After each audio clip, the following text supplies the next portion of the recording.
Flora Belle Buckman was in her room at her desk. She was very busy. She was doing two things at once. She was ignoring her mother, and she was also reading a comic book entitled The Illuminated Adventures of the Amazing Incandesto. "Flora!" her mother shouted. "What are you doing up there?" "I'm reading," Flora shouted back.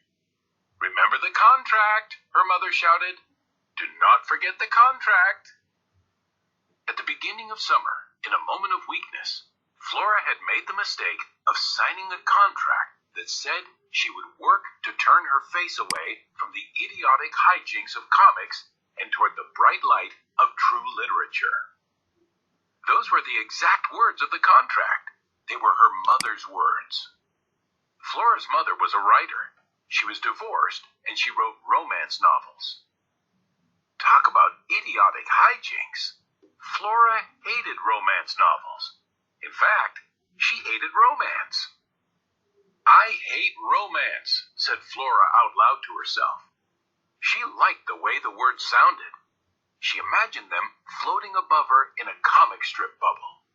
It was a comforting thing to have words hanging over her head, especially negative words about romance.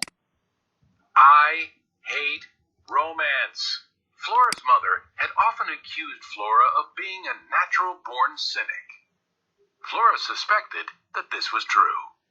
She was a natural-born cynic who lived in defiance of contracts. "Yep," thought Flora, "that's me." She bent her head and went back to reading about the amazing Incandesto. She was interrupted a few minutes later by a very loud noise. It sounded as if a jet plane had landed in the Tickums' backyard. "What the heck?" said Flora. She got up from her desk and looked out the window and saw Mrs. Tickum running around the backyard with a shiny, oversized vacuum cleaner. It looked like she was vacuuming the yard. "That can't be," thought Flora. "Who vacuums their yard?" Actually, it didn't look like Mrs. Tickum knew what she was doing. It was more like the vacuum cleaner was in charge, and the vacuum cleaner seemed to be out of its mind, or its engine, or something.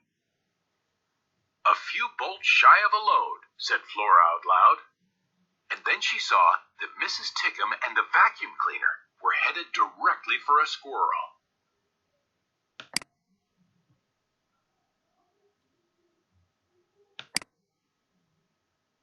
"Hey now," said Flora. She banged on the window. "Watch out," she shouted. "You're going to vacuum up that squirrel." She said the words, and then she had a strange moment of seeing them hanging there over her head. "You're going to vacuum up that squirrel." There is just no predicting what kind of sentences you might say, thought Flora. For instance, who would ever think you would shout, "You're going to vacuum up that squirrel"? It didn't make any difference, though, what words she said. Flora was too far away. The vacuum cleaner was too loud, and also, clearly, it was bent on destruction. "This malfeasance must be stopped," said Flora in a deep and superheroic voice. "This malfeasance must be stopped," was what the unassuming janitor, Alfred T. Slipper, always said before he was transformed into the amazing Incandesto and became a towering, crime-fighting pillar of light. Unfortunately, Alfred T. Slipper wasn't present. Where was Incandesto when you needed him? Not that Flora really believed in superheroes, but still. She stood at the window and watched as the squirrel was vacuumed up. Poof! Thwump! "Holy bagumba," said Flora.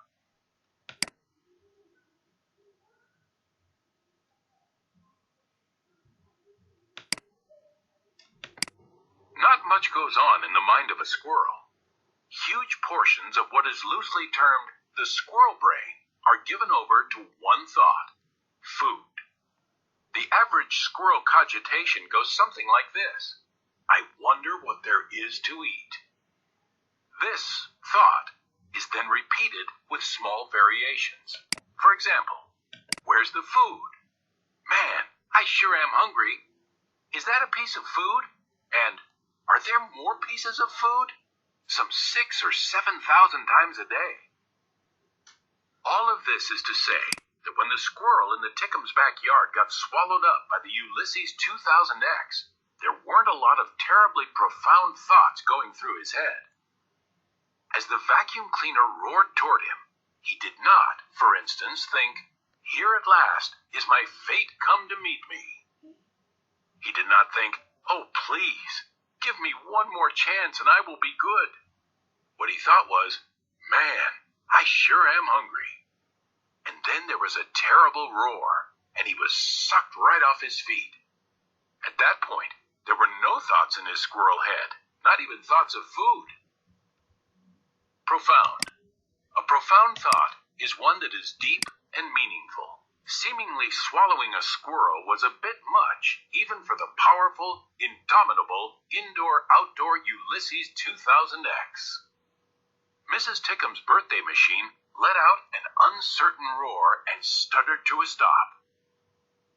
Mrs. Tickum bent over and looked down at the vacuum cleaner. There was a tail sticking out of it. "For heaven's sake," said Mrs. Tickum, "what next?" She dropped to her knees and gave the tail a tentative tug. She stood. She looked around the yard. "Help," she said. "I think I've killed a squirrel." Flora ran from her room. She ran down the stairs. As she ran, she thought, "For a cynic, I am a surprisingly helpful person." She went out the back door. Her mother called to her. She said, "Where are you going, Flora Belle?" Flora didn't answer her. She never answered her mother when she called her Flora Belle. Sometimes she didn't answer her mother when she called her Flora either.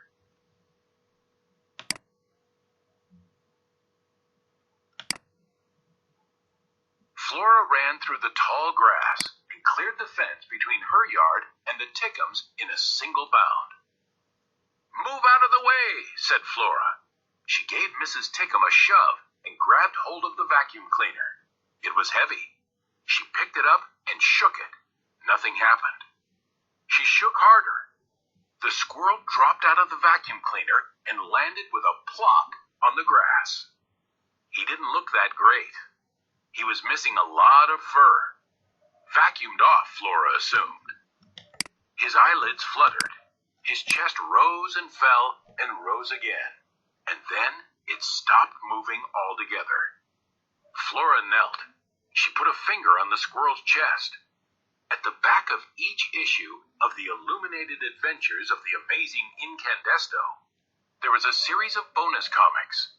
One of Flora's very favorite bonus comics was entitled, "Terrible Things Can Happen to You." As a cynic, Flora found it wise to be prepared. Who knew what horrible, unpredictable thing would happen next?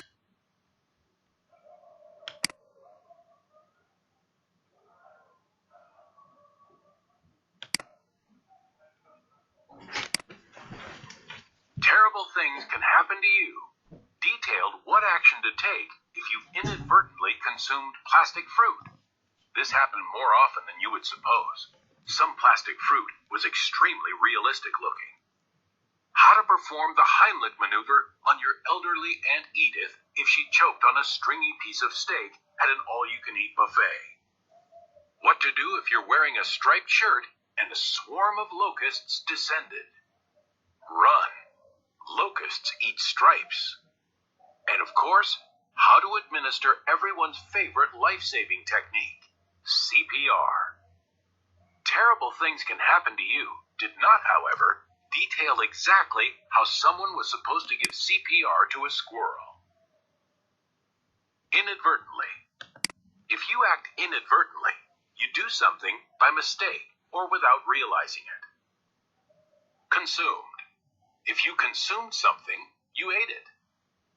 Descended. If something descended, it moved downwards. "I'll figure it out," said Flora. "What will you figure out?" said Mrs. Tickum. Flora didn't answer her. Instead, She bent down and put her mouth on the squirrel's mouth. It tasted funny. If she were forced to describe it, she would say that it tasted exactly like squirrel. Fuzzy, damp, slightly nutty. "Have you lost your mind?" said Mrs. Tickum. Flora ignored her. She breathed into the squirrel's mouth. She pushed down on his small chest. She started to count. "Breathe." The squirrel obliged. He took a deep, shuddering breath, and then another, and another. The squirrel returned. Obliged. If you obliged, you did what you were asked or expected to do.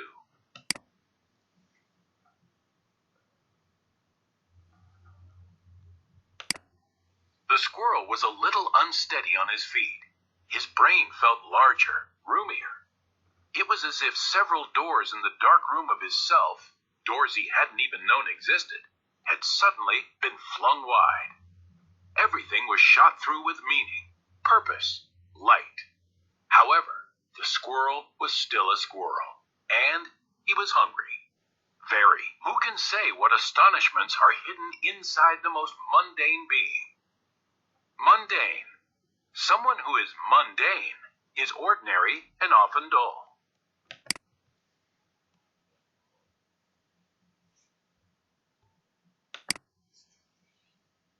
Flora and Mrs. Tickum noticed at the same time. "The squirrel," said Flora. "The vacuum cleaner," said Mrs. Tickum. Together, they stared at the Ulysses 2000X and at the squirrel, who was holding it over his head with one paw. "That can't be," said Mrs. Tickum. The squirrel shook the vacuum cleaner.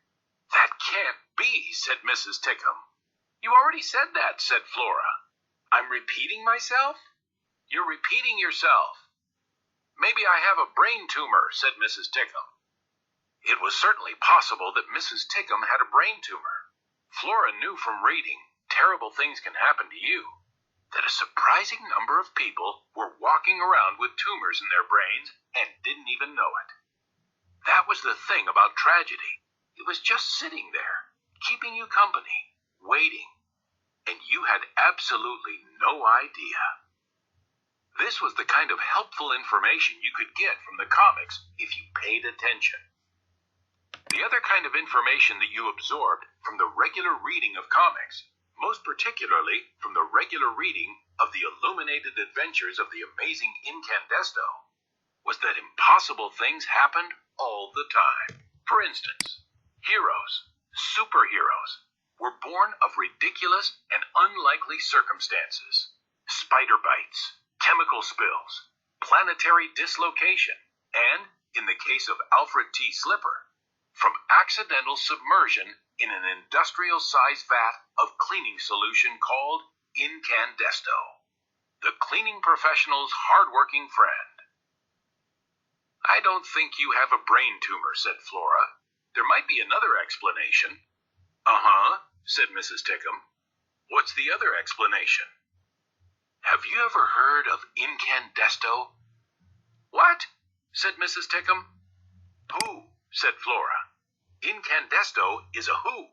He's a superhero." "Right," said Mrs. Tickum. "And your point is?" Flora raised her right hand.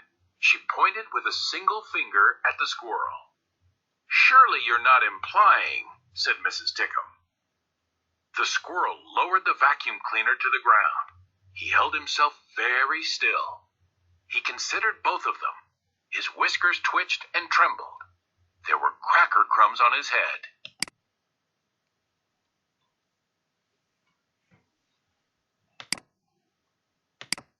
He was a squirrel. Could he be a superhero too? Alfred T. Slipper was a janitor. Most of the time, people looked right past him. Sometimes, often in fact, they treated him with disdain. They had no idea of the astonishing acts of heroism, the blinding light contained within his outward humdrum disguise. Only Alfred's parakeet, Dolores, knew who he was and what he could do. "The world will misunderstand him," said Flora. You bet it will, said Mrs. Tickum. Mr. Tickum called out, Are you done vacuuming? What about the Ulysses? Are you just going to leave it sitting there? Ulysses, whispered Flora. She felt a shiver run from the back of her head to the base of her spine. She might be a natural-born cynic, but she knew the right word when she heard it. Ulysses, she said again. She bent down and held out her hand to the squirrel. Come here, Ulysses, she said. Disdain. If you treat someone with disdain, you act as if he or she is unimportant or not as good as you are. She spoke to him, and he understood her. What the girl said was, Ulysses, come here, Ulysses. And without thinking, he moved toward her. It's okay, she said, and he believed her. It was astonishing. Everything was astonishing. The setting sun was illuminating each blade of grass. It was reflecting off the girl's glasses, making a halo of light around the girl's round head, setting the whole world on fire. The squirrel thought, when did things become so beautiful? And if it has been this way all along, how is it that I never noticed before? Listen to me, the girl said. My name is Flora. Your name is Ulysses. Okay, thought the squirrel.